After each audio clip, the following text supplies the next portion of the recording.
inflasi itu menjadi variabel yang sangat penting. Ya, kenapa? Yang pertama, definisi inflasi. Inflasi itu apa sih? Kenaikan secara berkelanjutan atau terus-menerus ya. Dari tingkat harganya bukan satu dua barang, seluruh barang secara general. Sedangkan tingkat inflasi atau inflation rate itu persentase tingkat kenaikan harga, persentase yang dilihat. Nah, di sini kenapa sih inflasi penting? Karena inflasi itu menggambarkan daya beli, ya.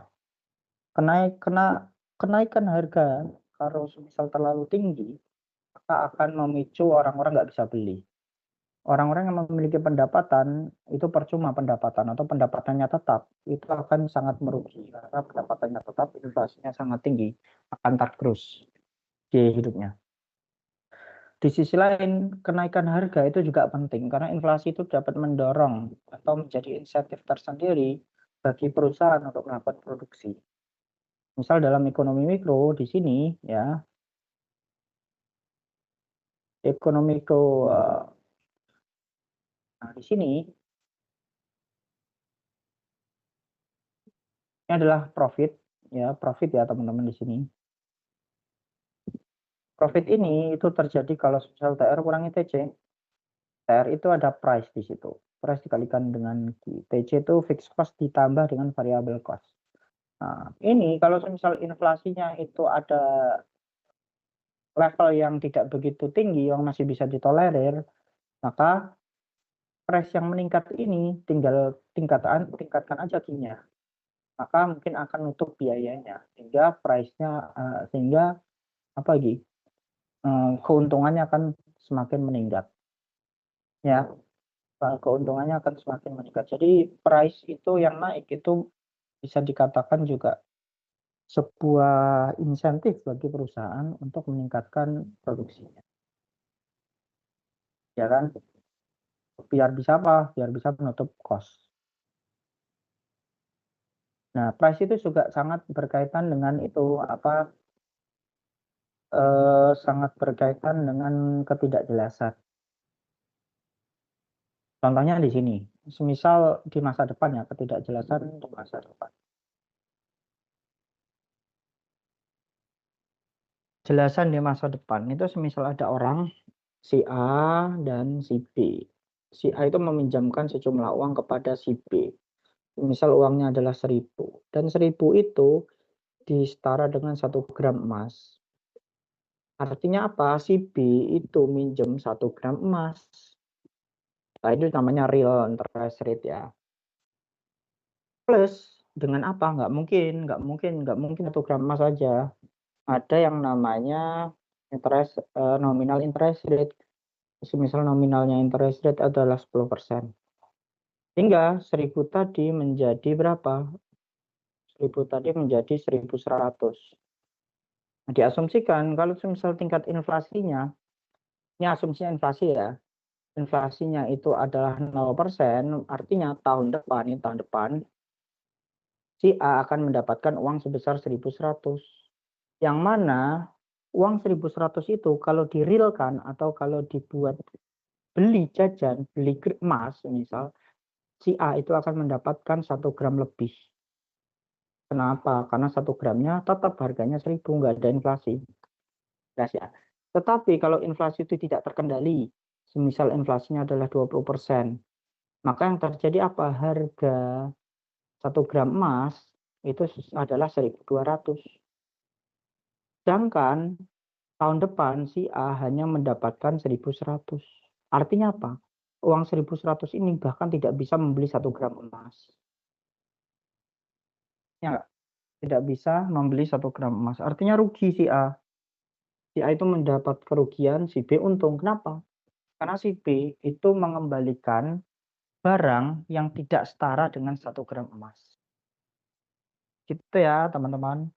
Artinya uncertainty di masa depan itu terjadi dikarenakan tidak adanya kepastian terkait inflasi. Maka inflasi itu sangat-sangat penting. Ya, terutama untuk mengurangi uncertainty atau ketidakjelasan di masa depan.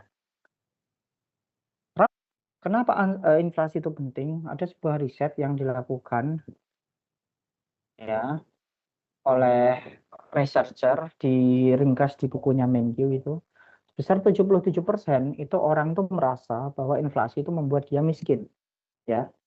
Jadi itu mereka tuh merasa semakin miskin kalau semisal inflasinya semakin besar. Lalu yang kedua, sebesar 66% itu masyarakat tuh merasa itu bahwasanya kalau semisal inflasinya semakin tinggi, proyeksi inflasi semakin tinggi, mereka tuh khawatir kalau semisal kenaikan pendapatannya itu tidak bisa menutup kenaikan inflasi. Artinya apa? Semisal itu ada orang yang pendapatannya itu naiknya itu lama sekali, tetapi inflasi naik begitu cepat. Dia pendapatan itu naik cuma 1%, inflasi naik 5%. Ya gimana dia bisa hidup? Gimana dia bisa menutupi makan? Gimana dia bisa membiayai anak-anak sekolah? Nah itu. Mereka masyarakat sekitar 66% itu khawatir terkait problem tersebut. Lalu terdapat juga 52% itu mengatakan bahwa inflasi itu sama pentingnya dengan mencegah peredaran narkoba dan merupakan prioritas nasional ya teman-teman. Jadi menjaga inflasi tetap stabil itu sebagai agenda prioritas nasional. Berapa? 52% sepakat. Sehingga di sini menjadikan pemerintah itu memang wajib atau bisa dikatakan pemerintah itu berkepentingan besar untuk mengendalikan inflasi. Karena inflasi itu sangat penting, ya. Bagaimana cara mengukurnya, ya? Atau berapa persen minimal yang harus dicapai? Di bukunya Blanchard, inflasi yang rendah dan juga yang stabil itu di kisaran antara 1 sampai 4%, ya teman-teman. Di kisaran 1 sampai 4%. Artinya inflasinya itu dikatakan rendah dan stabil. Kalau misalnya inflasi itu lebih dari itu, ya itu memang kebijakan pemerintah masing-masing. Jadi pemerintah itu memiliki kewajiban untuk menjaga daya beli masyarakat. Salah satunya adalah menjaga stabilitas inflasi. Salah satu kebijakan yang diambil itu adalah menetapkan Inflation Targeting Framework atau ITF. Setiap 3 tahun sekali. Maka setiap 3 tahun sekali pemerintah menetapkan tuh inflasi tahun berikut 3 tahun ke depan itu mau berapa persen.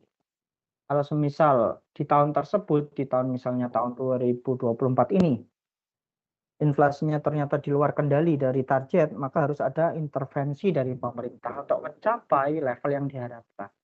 Nah, itu adalah upaya pemerintah untuk menghindari uncertainty yang tadi saya jelaskan, ya teman-teman. Lantas, kalau semisal inflasi itu adalah general price, bagaimana cara mengukurnya? Ada 2 pendekatan untuk mengukur inflasi. Yang pertama melalui IHK atau Customer Price Index. Lalu yang kedua melalui deflator GDP, teman-teman. Ya, deflator GDP. Ya. Nah, yang pertama untuk CPI atau Customer Price Index. Bedanya apa sih CPI sama deflator? Deflator itu GDP ya, Gross Domestic Product. Jadi produk-produk domestik yang ada di Indonesia atau di negara-negara tertentu. Itu yang gitu. Sedangkan CPI itu dasarnya adalah harga yang dibeli oleh konsumen. Berapa sih harga yang dibeli konsumen? Nah, itu masuk kategori CPI. Harga-harga barang kebutuhan yang dibeli oleh konsumen. Dalam mengukur CPI atau IHK, maka di Indonesia itu ada barang-barang tersebut itu dikelompokkan menjadi 11 kelompok barang besar. Kelompok makanan, minuman, alas, pakaian, perumahan, air listrik, dan kelompok kesehatan dan sebagainya. Dan tiap-tiap kelompok itu kalau dijumlahkan dari 1 sampai 11 itu sebesar 248 sampai 473 jenis barang dan jasa yang tersebar ke 11 kelompok ini. Jelas ya, teman-teman. Dan ini jadi ada tim survei yang tersebar di 90 kota, terdiri dari 34 kota dan 56 kabupaten gitu ya. Yang mana per kota harus ada 11 kelompok makanan ini, harus ada 11 kelompok makanan dan minuman, sehingga per kota, tiap-tiap kota kurang lebih ada 248 sampai 473 barang yang diobservasi atau barang yang disurvei oleh tim. Jelas? Jadi seluruh barang itu harganya berapa sih? Ya, seluruh barang itu harganya berapa? Lalu hasil kalkulasinya disebut IHK atau disebut juga headline inflation. Ya, inflasi headline. Lalu di sini ada istilah disagregasi. Artinya apa sih disagregasi? Disagregasi itu seluruh kelompok barang ini kemudian dibagi menjadi 3 jenis barang yang berbeda. Pertama, barang-barang yang harganya itu berubah, itu dikarenakan adanya kebijakan pemerintah. Contohnya pajak, BBM, tarif listrik, itu akan mempengaruhi harga-harga barang. Nah, perubahan harga-harga barang tersebut ya termasuk dalam kategori administered price inflation. Harga barang yang berubah karena kebijakan pemerintah. Jadi inflasi yang disebutkan itu ya disebut inflasi administered. Lalu ada juga harga barang yang berubah dikarenakan faktor fundamental seperti makanan dan energi ini. Faktor fundamental contohnya apa sih? Ya harga barang itu.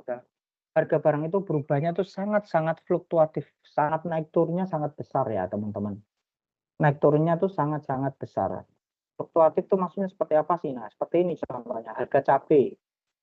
Harga cabai itu kan naik turunnya kan seperti ini kan. Naik banget, turun, naik banget, turun. Nah, ini fluktuatif atau volatilitinya sangat besar. Tapi berbeda dengan di sini, misal harganya tuh naik turunnya tuh slow gitu. Nggak terlalu tinggi, nggak terlalu rendah. Nah, ini stabil di sini. Volatilitinya sangat rendah. Di sini harga-harga barang yang volatilitinya tinggi itu biasanya harga barang makanan atau energi gitu.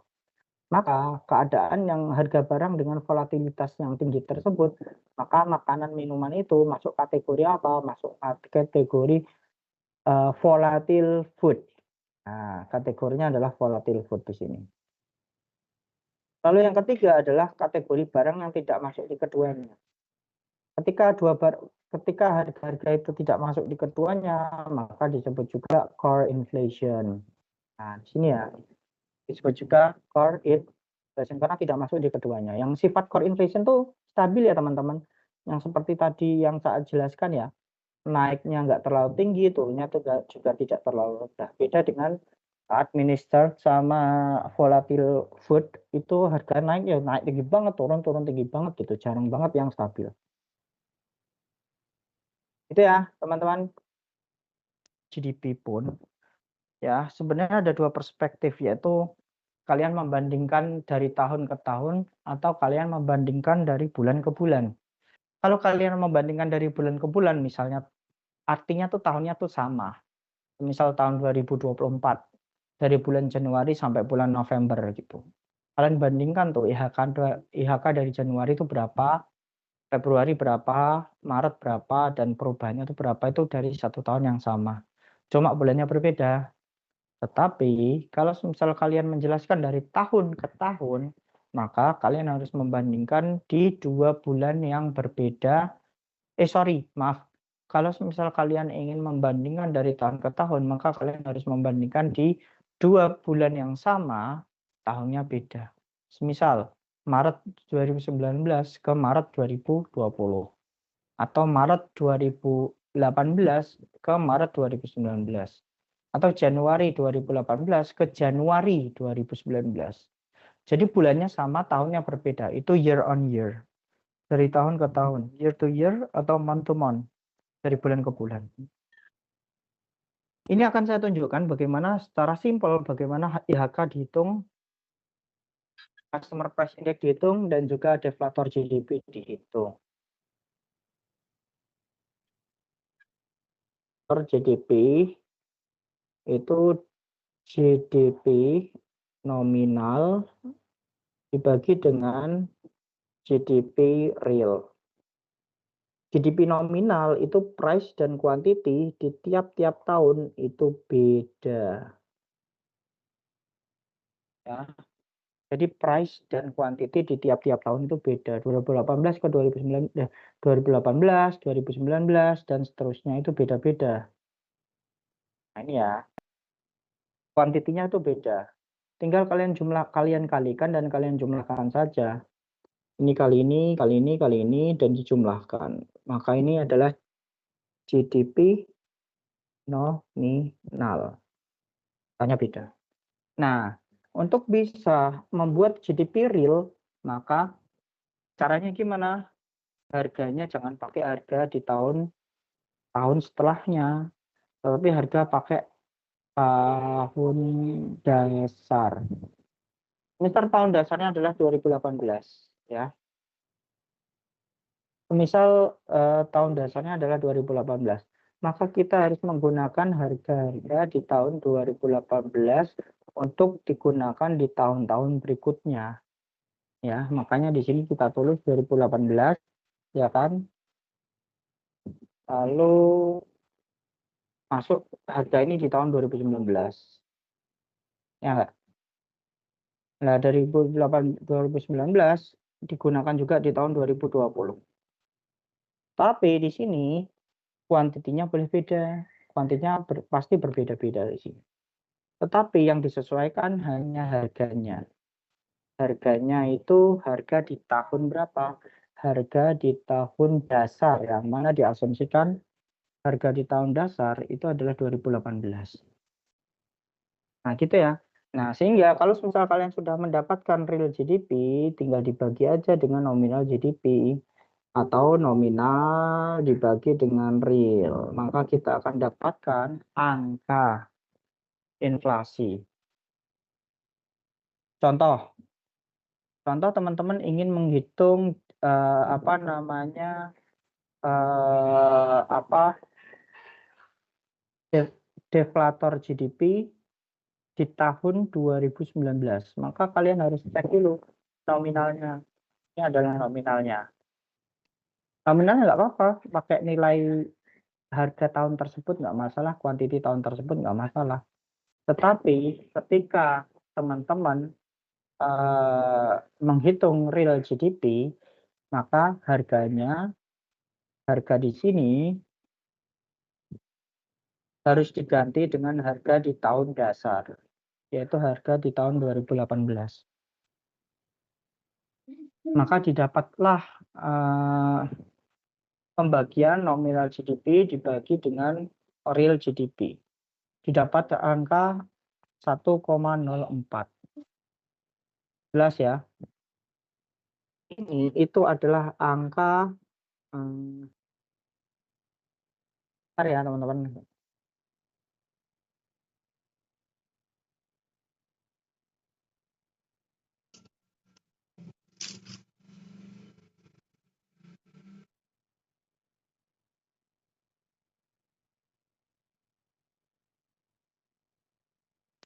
Harga tahun dasarnya adalah sekian sekian sekian, maka harga tahun tersebut dimasukkan di harga tahun 2019. Maka perbandingan antara nominal GDP dengan real GDP, maka didapatkan deflator GDP di bawah ini. Jadi dari deflator GDP ini kalau dikalikan 100, maka akan didapatkan angka 104,2. Nah, gitu ya, jelas ya. Lah, gimana sih cara mencari inflasi berdasarkan inflation rate ya, rata-rata perubahan harga dari deflator GDP? Inflation rate dapat dicari dengan cara apa? Dapat dicari dengan misalnya kita ingin mencari perubahan harga dari 2018 ke 2019. Artinya deflator GDP tahun 2019 dikurangi dengan deflator GDP tahun 2018 dibagi deflator GDP tahun 2019. Kalau perubahan harga dari 2018 ke 2020, kalau perubahan dari 2019 ke 2020, ya gampang. 2020 dikurangi dengan deflator 2019 bagi dengan tahun 2020. Kita akan dapatkan inflation rate-nya.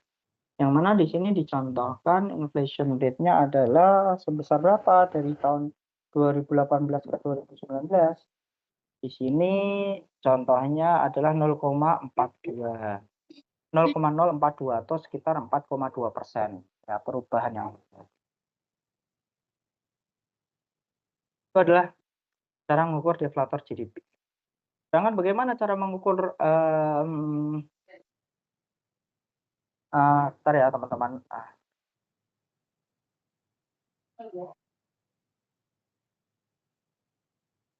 Itu yang berubah adalah price-nya, kuantitinya tidak berubah.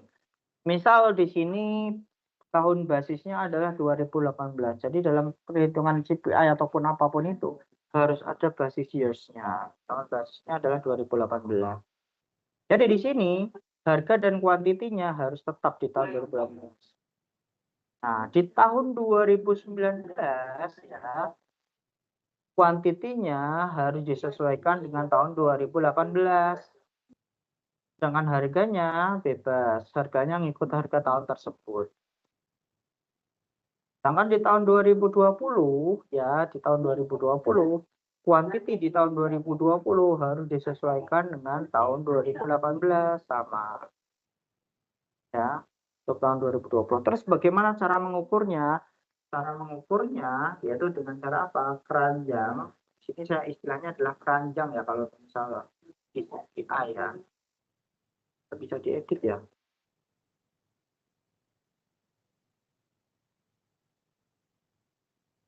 Ya, misalnya kita akan mengukur keranjang tahun 2018 ke 2019. Artinya eh,